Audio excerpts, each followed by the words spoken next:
Yes, they do. You can teleport between town to town, but the charge to teleport is based on the weight and the value of the items carried. So a lot of us strip down everything that we have and pretty much go in loincloths from town to town looking for specific items. They did it specifically to, and I'll show you, go back to the map, for trade routes. Here's a town over on the east side. There's a town in center, another town center, another town over on the west coast, or yeah, the west coast. So the people in those areas will create commerce. However, the developers also want you to do caravans, and you could actually mule or ox your goods from one territory to the other. If you go through the green zones, you have no chance of getting attacked.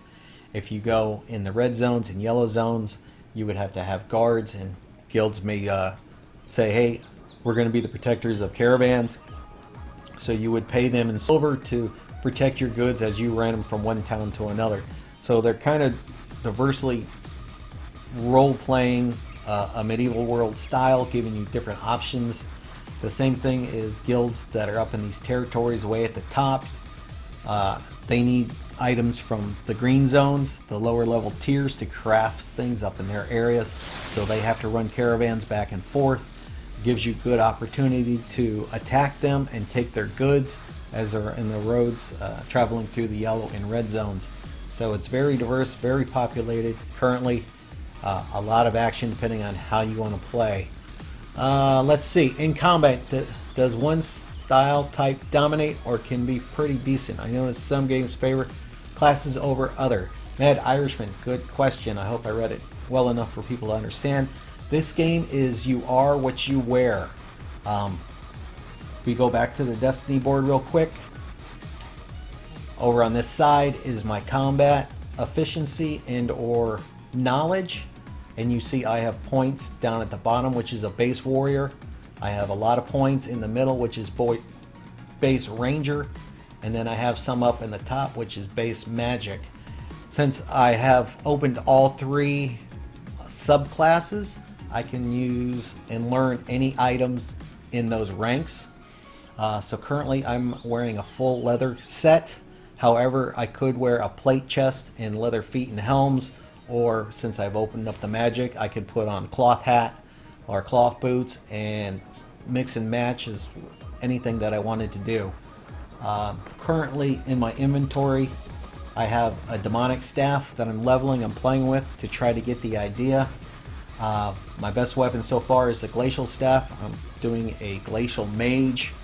I was healing earlier, so changing a weapon again and leveling my healing skill. I can use a holy staff to heal people. I also run with twin daggers and a set of claws if I'm going DPS manual. So you can mix and match and become anything that you want by what you wear and what you have expertise in.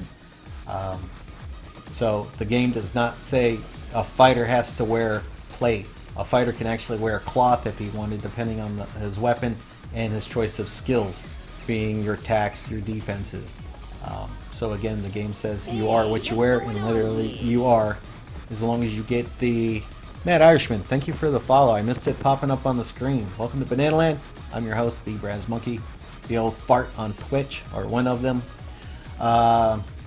So yeah, you have very rounded diversity on whatever you want to play, however you want to play it. Just as a quick note, say you were talking about being a craftsman, I would say try to primarily focus on one thing and be well at it or good at it. However, if you wanted to be a gatherer, here's your gathering skill right here in the center. If you wanted just to be a tool maker, tools are always valuable. You could focus on making tools, or even if you wanted to be a farmer, you could do farming. You can craft potions. The game has immense versatility in the game. I'm telling people just from experience to focus on one item or one skill that you want to fight with, but you should always have a backup. That's why when I first started, I primarily went dagger fighter with twin daggers and claws. Now I'm just playing with staves. just to see how they go, since this alpha is only 4 weeks long. I'm just trying to get some theory crafting going in my mind for what I want to do on next alphas or betas and open release. And it's not always bad to have 2 sets of weapons with you. In most games I prefer, I'm sure that will change, possibly. Zigger 2, thank you. A lot of people are running mages right now. They're running distance attacks. So you see a lot of rangers running around now. Or ranger types, not rangers specifically, but ranger types, range weapons, range spells. You're seeing a lot of casters. There are still a lot of melee DPS guys, but it's a give and take depending on how you want to play the game. If you're going to play PvE, player versus environment, you can pretty much do anything. Right now, PvP on the player side is pretty much casters, especially the fire stabs. They're pretty OP. Well, I shouldn't say overpowered, because you can, if you move quick enough and you know how to counter them with your armor choices, they're not that bad. But a lot of people are saying that they're OP, but that's because they just don't understand the mechanics. That's why I'm personally doing a crowd control with the ice staff, so I can root them, so our melee guys can go up and bash them and take care of them. But yes, in this game, if you prefer gathering and selling materials, that is always needed. I know my guild needs people who just want to gather. I've actually spent a lot of my learning points being able to gather a lot of the things that we needed to build our base and to help supply the other members. You know, I don't mind doing it, but I definitely don't want to be a gatherer at 100%. If you wanted to sell materials, you would definitely want to go to the auction house. They have large assortment of categories, and they break them down by accessories, which would be cloaks and bags. As a gatherer, you would want to use resources. You can definitely make money as resources. Is it possible to solo? It is, but you will be limited depending on how you play, of where you can go. As a solo player, I would not recommend going up into the deep red zones. Most of the time, those are the PvP zones are full of headhunters, or people I call headhunters that are flagged aggressive, and they will attack anything and everything. Because basically, you are a two-legged loot sack in the PvP zones. Not to say always. You may be able to get friendly with guilds and say, hey, I just want to be a tradesman. I'm going to craft things. If you want a discount, don't kill me. You know, you could always make that type of scenario. But you could play solo. It's just going to be a little harder. I have a strange work hours and only get limited to gameplay. Mad Irishman, I don't think that would matter, especially depending on what time zone you're on. This game runs 24/7. I know my guild is mostly NA players. We have quite a few EU players. So by the time I'm logging in the morning, they're logging off. They have Oceanic guilds. They have guilds in New Zealand. There's people always on here. So if you were a gatherer, I'm pretty sure you could find a home. So, you know, being solo in weird hours doesn't really qualify. But yeah, as a solo, you definitely have a little more challenging than not being in a group or an alliance of some sort. So you wouldn't be messed with. Time to buy new stuff every time you die. Yes. You die, good gear, you can, but it will be expensive. Bananas, buy new stuff every time you die. Not necessarily. If he becomes well enough to fight, and he can get them to fight him one-on-one, he could win. I'd want to join a guild. I'm not sure if I can do dungeons and whatnot. Again, you would have to find out. There's several hundred guilds already evolving in the game. A lot of them just do PvP. A lot of them just do PvE. A lot of them do role-playing. I'm pretty sure if they're a decent guild and you wanted to do a dungeon, I'm sure you could probably get 4 or 5 guys to run you through a dungeon and get the idea of what it is and whatnot. In the player versus environment areas or the green zones, you can always, as a solo player, say, in global chat, hey, I'm looking to run this. Anybody want to come help? Blah blah blah. And you know, because there's a lot of people always rotating in, being new, want them to learn this stuff. But let's see. But running around ganking people, farming stuff is possible for free gear. Yes, it is. So.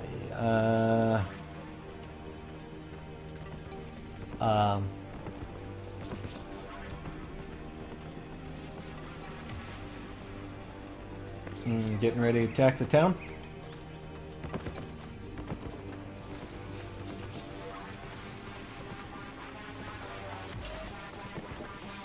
Sorry, they're telling me people are about to attack our castle, so I'm trying to see what they're... Yeah, he's in my party. Yeah. What are you guys doing? Going for the GVG? Okay, good luck. But yeah, if you're good enough at combat or you seem to have the right stuff, you can definitely attack people and take their loot. We're doing it all the time. Well, I shouldn't say all the time. When you get affiliated with guilds, you kind of have, you know, the people that you want to mess with all the time.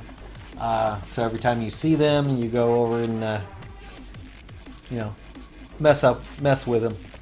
But yeah, you know, again, the game can be as easy or as hard as you want, but I would definitely suggest that maybe getting in an alliance, either verbal alliance with some groups if you just wanted to play solo, or definitely be in a guild of some sort to help get some protection. But again, trying to just splatter you with all the info real quick. The game does have depth to it. I've always enjoyed it every time I've played it. When I can't play, when they take the servers down for the 3 or 4 months before the next alpha or beta, actually it's all been alphas previous, I'm always jonesing for the when can I play it again? When can I play it again? When are they going to start posting about possible game dates? I'm loving it. You know, I'm loving it. But anyway, you know, like I said, if you want to be a gatherer, you can definitely find a home somewhere. If you wanted to be a craftsman, I would try to stay focused on one particular item so you could get the best bonuses from it.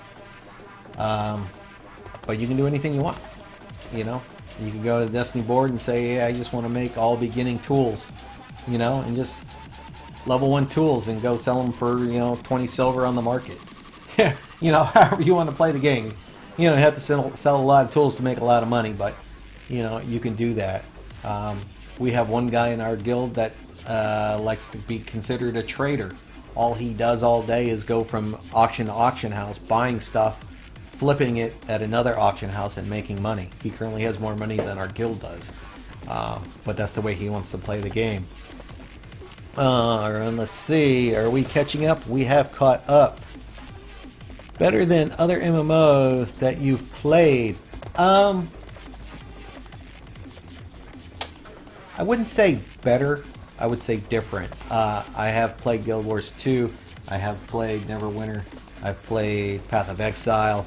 I played Arcade. I've played Dragon Age. You know, so there's a lot of MMOs out there. It's definitely different. I would say one's more different than the other. But like I said, I'm currently enjoying this one. Great game in my opinion. Great game. But like I said, I wouldn't say it's any better than any other, because if you look at the involvement of MMOs, styles have changed, graphics have changed. I would call ESO an MMO. I thoroughly enjoyed that game until they botched it. You know, some people like the cartoony characters. I think it works really well in this game. Some people want more realistic, like Skyrim graphics. So you can't say, well, this one looks better than that one. You know, I don't get into that. All I know is I'm playing this. I love it. I loved ESO. Well, I shouldn't say I loved Arcade. I tolerated Arcade. I thought it was fine to play with for the time I played it. However, I'm no longer playing it.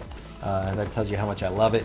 But I think for some people, Arcade would be, you know, a good game for them, just not for me.